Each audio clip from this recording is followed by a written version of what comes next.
বাগুৰি উচ্চতৰ মাধ্যমিক বিদ্যালয়ৰ ভূমি বেদখলৰ অভিযোগ খণ্ডন সংবাদমেল পাতি খণ্ডন কৰিলে ভূমি বেদখলৰ অভিযোগ বৰপেটা জিলাৰ নৱগঠিত পাকা বেতবেৰী সমষ্টিৰ অন্তৰ্গত বাগুৰিস্থিত বাগুৰি উচ্চতৰ মাধ্যমিক বিদ্যালয়ৰ ভূমি একাংশ লোকে বেদখল কৰাৰ অভিযোগ উত্থাপন কৰি কিছু সংবাদ মাধ্যমত বাতৰি সম্প্ৰচাৰ হৈছিল।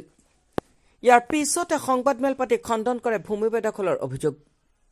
বাগুৰি উচ্চতৰ মাধ্যমিক বিদ্যালয়ৰ কোনো ভূমি বেদখল কৰা নাই বুলি স্পষ্ট কৰি দিয়াৰ লগতে বাগুৰি উচ্চতৰ মাধ্যমিক বিদ্যালয়ৰ প্ৰধান শিক্ষক আৰু পৰিচালনা সমিতিৰ সভাপতিয়ে বাহিৰৰ পৰা মানুহ হায়াৰ কৰি আনি এনে অভিযোগ উত্থাপন কৰিছে।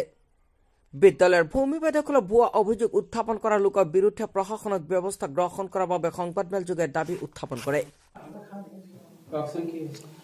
তাৰমানে আজি হৈছে কি আমাৰ বাগুৰি হাইস্কুলৰ প্ৰধান শিক্ষক আব্দুল মান্নান খান আৰু SMDCৰ সভাপতি জাহাংগীৰ ৰহমানে কিছুমান মানুহ বাহিৰৰ পৰা কিছুমান মানুহ হায়াৰ কৰি আনি তেওঁলোকক দিয়ে এটা নিউজ বনাইছে।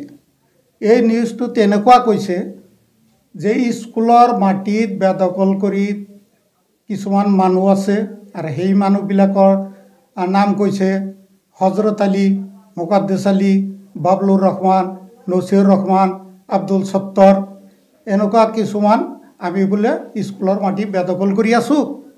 কিন্তু আমাৰ আচলতে যিবিলাক আমাৰ দোকান পোহাৰ স্কুলৰ মাটিত থকা বুলি তেওঁলোকে কয় সেই মাটিখিনি আমাৰ দেউতাৰ নামত আছিল।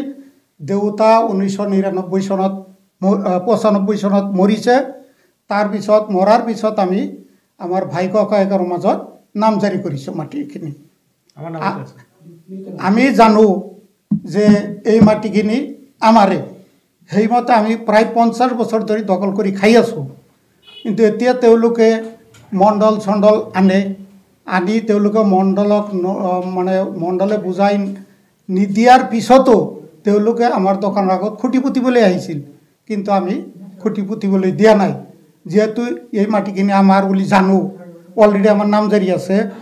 এইবিলাক চাব, নামজাৰি আমাৰ দৰবেশালী 1 নম্বৰ পাট্টাদাৰ আছিলে। তেওঁৰ পিছত তেওঁৰ নাম কটা যোৱাৰ পিছত এইবিলাক নাম আমাৰ আহিছে। এইবিলাক নাম আমাৰ এই মাটিখিনিত আহিছে। গতিকে আমি এই মাটিৰ অৰিজিনেল মালিক হয়।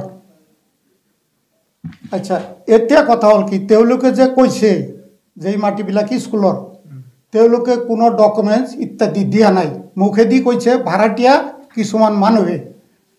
তাৰ ভিতৰত জাহিদুল ই লেংৰা, সি আছিল বানিছে আছিল। বানিছে তেওঁলোকেতো দিয়া নাই মাটি। স্কুলত দান বৰঙণি আমিয়ে দিছোঁ, বেলেগ বেলেগ জেগাত দিছোঁ। আমাকে কৈছে বেদখলকাৰী। যিয়ে নহওক, তাৰপিছত তেওঁলোকে কৈছে যে স্কুলৰ মাটিত কোনো মাদ্ৰাছা নাই থকা বুলি তেওঁলোকে নাজানে। মই এতিয়া ক'ব খুজিছোঁ, এইটো নোটিছ SDC অফিচৰ পৰা ছাৰ্ভে কৰি আছিল যে এই মাটিখিনি পাট্টা নম্বৰ হ'ল 81, দাগ নম্বৰ হ'ল 125। এই মাটিখিনি হ'ল মাদ্ৰাছা উঠাই ৰাখিছে। তাৰ ভিতৰত এই নটিছটো দিয়া হৈছে নছিৰ ৰহমানৰ নামত, কিন্তু আমাৰ স্কুলৰ মাটিততো নছিৰ ৰহমানৰ নাম নাই। এই মাদ্ৰাছাৰ যিটো 125 নম্বৰ দাগ, তাৰ আগতে আমাৰ নছিৰ ৰহমানৰ মাটি আছে 124 নম্বৰ দাগ, পাট্টা এটাই 81 নম্বৰ পাট্টা। তেওঁলোকে মিছলীয়াভাৱে এইবিলাক যে প্ৰকাশ কৰি আছে বিভ্ৰান্তি কৰাৰ কাৰণে, তাৰ কপিটো এইটো আপোনালোকক আমি দি দিম। এইটো লৈ আপোনালোকে স্পষ্টীকৰণ আমি দিলোঁ। এই বিষয়ে আপোনালোকে বহলভাৱে প্ৰচাৰ কৰি প্ৰশাসনক আপোনালোকে এইটো অৱগত কৰাক।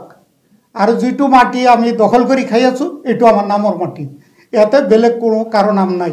যদি তেওঁলোকৰ কিবা আছে আপত্তি, তেওঁলোকে অফিচত যায়, আদালতত যায়, তেওঁলোকে খবৰ লওক মাটিটো কাৰ। নাই, আমি দান কৰা নাই। আমাৰ নামজাৰি আছে, আপোনালোকক দেখাই দিলোঁ, লাগিলে কপিও দি দিম। এইটো আমাৰ নামজাৰি আছে। নাই, আমাক একো কোৱা নাই, একো নিৰ্দেশো দিয়া নাই, একো কোৱা নাই। হুৰমুৰকে তেওঁলোকে খুঁটি পুতিবলৈ আহিছিল। তেতিয়া আমি কৈছোঁ যে এইটো মাটি কাৰ মাটিত খুঁটি পুতা আহিল। মণ্ডলে সমজাই দিয়ক ক'ৰ মাটি কি, তাৰপিছতে আহিবা, এতিয়া নাহিবা। তাৰপিছত কোনোদিন মণ্ডলেও অহা নাই, কায়ো বাধাও দিয়া নাই আমাক।